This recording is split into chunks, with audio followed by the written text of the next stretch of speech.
Story 1. All of a sudden, a motorcycle and a car were trying to go across, cutting me off from the right. They were having a street race. I had the right of way.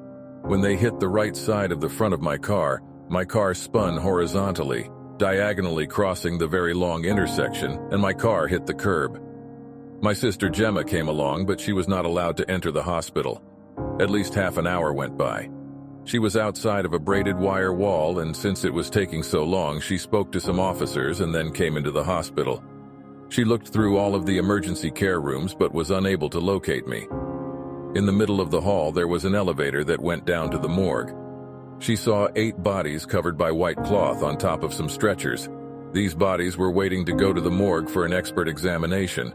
One of them had a lot of blood on the stretcher and a left foot exposed from under the cloth.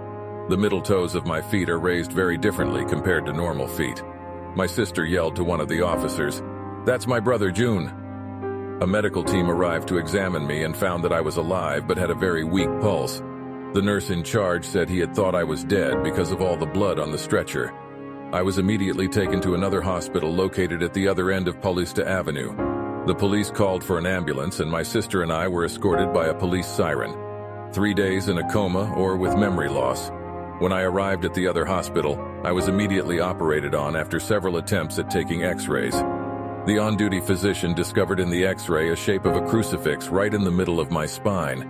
It was the crucifix pendant my sister had given to me as a gift. 3 x-rays were taken because it was really deep inside, and it would require minor surgery to remove it. The doctor told my sister, "This cross saved your brother's life." I was in a coma at that time, but I was seeing something strange. In another world, I was looking at 2 of me. One me was face down in front of a long wall, and the other me was at the scene of the accident. However, I was looking at the scene of the accident from above. My car, 2 people with their hands up clinging to a wall, and an employee sitting with one knee leaning on the ground and supporting one arm on the other knee. He seemed to be in a lot of pain. My other body was in front of a new wall, lying face down trying to lift its neck to get a glimpse of a very interesting scene. My body was totally uninjured, and I saw some flowers on the edge of the wall which I had never seen before. I was able to see through the wall into a house. A young mother was in the kitchen, and a boy and a girl were talking.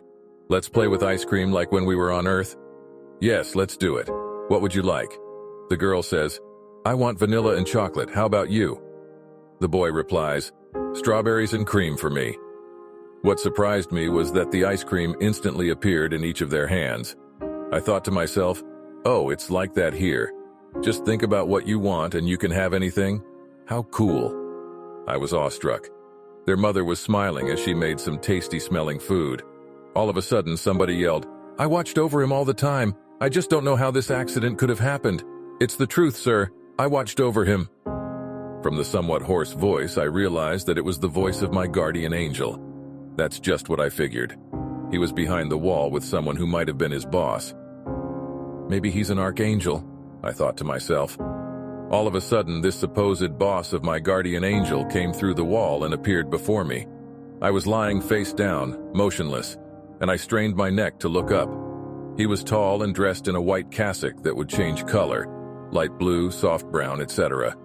I enjoyed painting pictures, and I unintentionally yelled out, "Aha! That means that white is the mother of all colors? That's it! I figured it out!" I tried to get a look at his face, but all I saw was a white plaque covering his face. He opened his right hand, pointed his index finger, and lifted me up. His index finger looked like a wooden pole, and with his other hand pointing to the scene of the accident, he said, "It's not your time to come here yet. Go back there and help a lot of people and then come back." His voice came to me as if it were in surround sound, coming from all over. I had this big eye, which saw all of these scenes from another world and this world, where I had had the accident. I woke up when someone called to me, "Look, this is my daughter, Christina. She just turned 1 year old." When I came back into the world, my memory became very clear, and I recognized my older brother from Campinas. Later on, Gemma told me that during these 3 days, which I did not remember having been in a coma, I was interacting normally with my colleagues from Siemens. I was teaching the work to my employees quite naturally. This happened 44 years ago, and I can see it clearly as if it were still the year the accident happened. This story was shared by June O and happened in 1976. Story 2. I lived in Panama. I was 5 years old and went swimming in a neighbor's pool. My neighbor told me to leave and she went back into the house. Later, I came back to the pool by myself.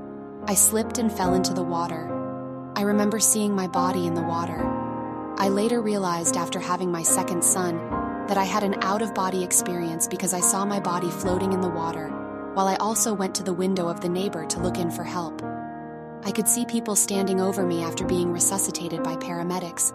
While this was happening, my soul traveled on a dark path with a long-haired little girl holding my hand as we walked up a dark hill. There were others ahead of us, walking 2 by 2. We walked until we hit a bright light that was so bright I could only see a gate. To the right of the gate was Jesus extending his hands to me wearing a long white robe. I couldn't see his face, but just a bright light. I felt loved by him. I knew I wasn't in danger and Jesus touched my head. Jesus turned me around for the little girl to walk me back down the dark path. Of course, I did not know this was Jesus until years later. I was too young to understand how this happened, and it would replay in my mind through the years until it came to me. It was after my second son's birth. His birth made me feel disassociation from my body, feeling like I did not belong here. I questioned why was I feeling this way. After going back and discussing the drowning and all of the memories around it, I realized what actually happened to me.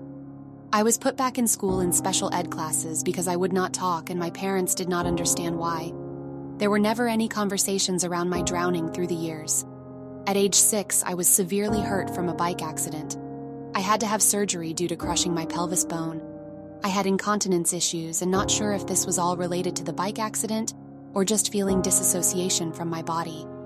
I could remember being in a classroom and seeing myself sitting at my desk because I had an out-of-body projection. Someone would talk to me and I would be traveling somewhere else and would return feeling disoriented. This has happened a lot through the years, and I felt like I never belonged here. My relationship with the Lord has always been there, but I had to struggle through finding my purpose on earth.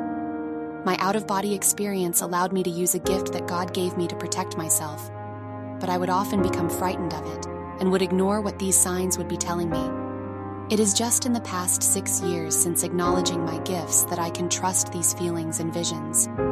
They are signs of having the ability of seeing the third dimension and feeling heaven as home. I have never been frightened of death, and recently told my kids that we don't die, but we pass over to everlasting life.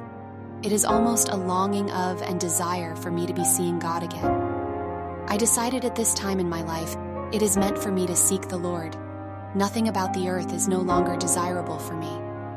I have reached a journey of understanding my own salvation and how seeing Jesus at such a young age has made me never question my eternal life.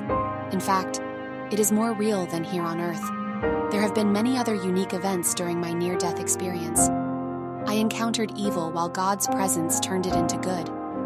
My oldest sister told me that Jesus was praying over her while she was sleeping to wake up to him. She died early in life at age 25.